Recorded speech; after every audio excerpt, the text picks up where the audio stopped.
Yes, this year may be another year without an Assassin's Creed title, but that doesn't mean that Ubisoft can't squeeze one out. That sounds a bit wrong. Anyway, you know what I mean. Assassin's Creed, it's a great title. We've played it for years now, across 2 generations at least, and yet here we are playing an old game on a new generation again. Yes, Assassin's Creed 3 has been remastered and re-released, but it still uses the Anvil Next engine, and they've certainly improved the visual quality, the resolution, and the output, but is it a remaster that's really had lots of love, care, and attention? Well, I think the answer to that is pretty obvious. No, not overall, but it doesn't mean it's a bad remaster. If you haven't played this originally on the PS3, which is the version you're seeing here, or the Xbox 360, then this certainly is a better way to play it. But it doesn't really deliver the kind of remaster and updates you would expect of a title of this breed and pedigree. Ubisoft have probably given this to a small team within their studios. It still targets 30 FPS, which is not ideal for a remaster of this age, and it's still sub 1080p here on the Xbox One S and sub 4K on the Xbox One X. Now, I don't have the PS4 and the Pro versions, but that also tells me that those are 1080p on the PS4 and somewhere lower than what we're seeing here on the X. It might be the same, I don't know. So what are we looking at? Well, resolution wise, the Xbox One S comes in at 1600 by 900p, which is not a huge leap over what we saw before on the PS3, which was 1280 by 720, and obviously the Xbox 360. So even without this analysis, those numbers aren't great, and it's pretty easy to spot, especially with eyeballs as big as that. You can't keep everything quiet.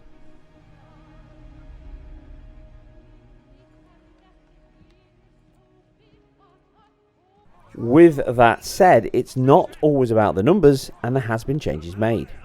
Certainly lighting, shadow cascade, texture detail, material quality, depth of field, post-processing overall, the level of LOD, and the shadow filtering have all been significantly increased, along with the resolution of all of those effects and the general output. But the core assets themselves, in terms of the triangles, the meshes, the character rigging, the face rigging, and the animation rigging overall, it's all static. It has to be, because there's a lot more work involved around re-rigging and reconstructing your animation systems if you're going to fundamentally change your models. So what they've really done, they've tried to improve the visual quality, but there are some issues here in the final output. So fundamentally, one of the biggest there is going to be the artist style, the artist direction. With the limitations of the PS3 and the 360 here, many elements would have been handcrafted, baked into the textures themselves, hand-placed, point lights, directional lights.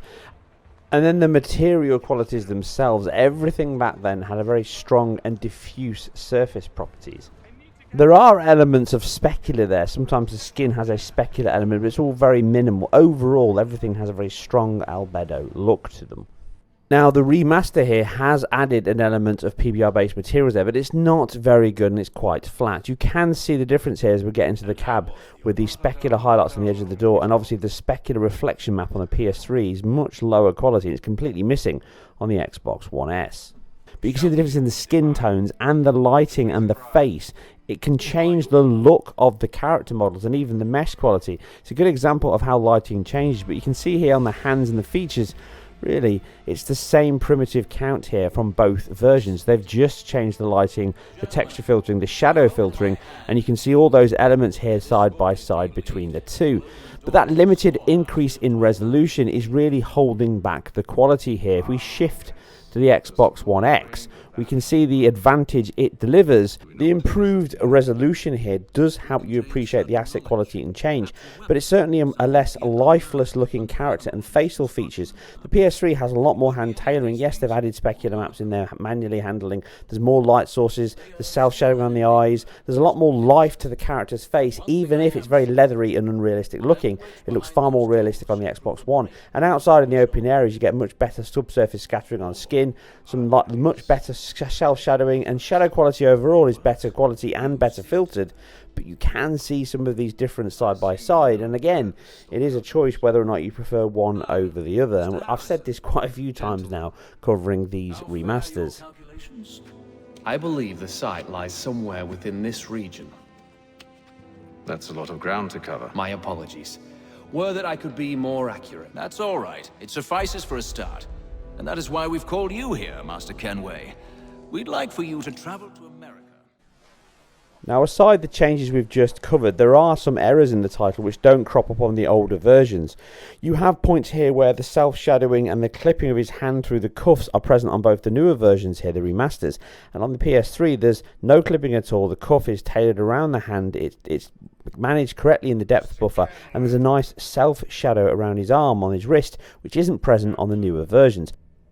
And in addition to this, it's using the improved AI and crowd system, the batching CPU management system of AC Unity, to give you hordes and hordes of AI walking around the city and going about their business. And you see similar issues there, characters popping in, lurching out of nowhere, changing as you walk towards them, and even floating around like some ghastly apparition over above the seabed here. So all those issues do crop up from time to time in the newer version, and I didn't experience them in the original one, but I'm not saying there aren't issues there as well.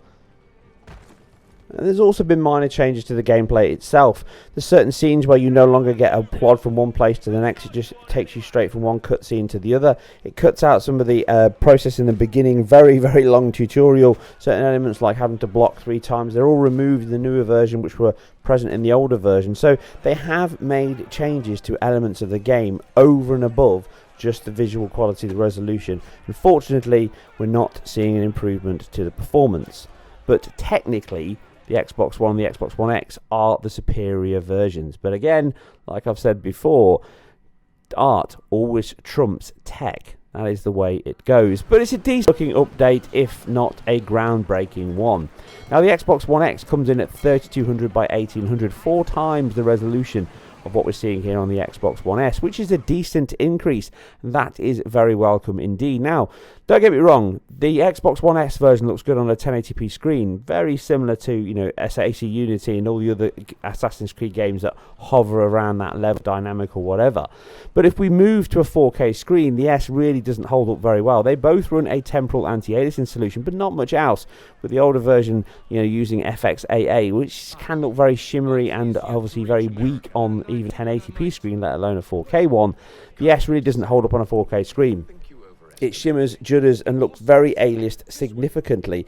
And the AA solution is relatively weak here, I would say, even on the X. But due to that higher output, it doesn't need it, so it looks much better.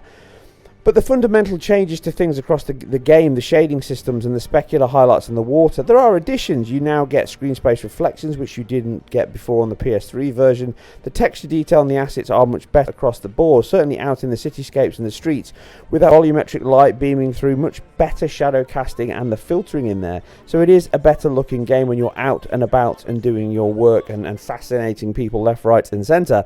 But it really is one that's hard to push as a overall better package, because there are points on the PS3 where it can look better due to its hand tailored and much more delivered look, and it still was an impressive engine when it launched back then. Now, the last part of the update is performance, and this is where it really lets itself down.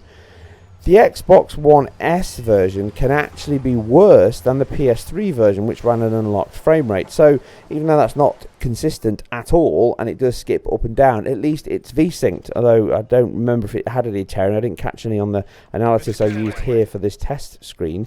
But the Xbox One S does tear, and it tears quite often in cityscapes, and it can dip down to low 25s and even worse later on in the game, and that is not good for a remaster like this. It doesn't feel like there was a huge amount of effort to get it up and running on the S, whereas the X does a much better job of delivering 3200 by 1800, a very crisp and almost a locked 30 FPS in all my tested sections here. It's far more consistent, far more solid, and is the better way to play this, and obviously the additional title and liberation that comes with this update, which again has been enhanced to the same quality we're seeing here. It's a decent release, And again, it's £30. It's not a huge amount of money or whatever it is in the US or the EU, but it isn't really a huge leap up over what we had before. And if you have the PC version from way back when, then you're still getting a better game, certainly in performance and arguably, give or take, in visual quality overall. You can still increase the resolution there and obviously run it at 60 FPS or higher. So it doesn't really make any sense on PC. It makes much more sense on console. And if you didn't have the Vita release, then at least you can dip into that Liberation title and give it a whirl. Again, this is it. It's a short one, but hopefully it gives you all the information you need. If you like this or anything else, then maybe subscribe, maybe like, maybe do something else. It's all gravy. I'll catch you on the next one. You lying, cheating, no good son of a bitch. Perhaps we've come at a bad time. Oh, don't be foolish, dearies. Please, sit. Fancy something to eat? A drink, perhaps? Or is it a bed you require?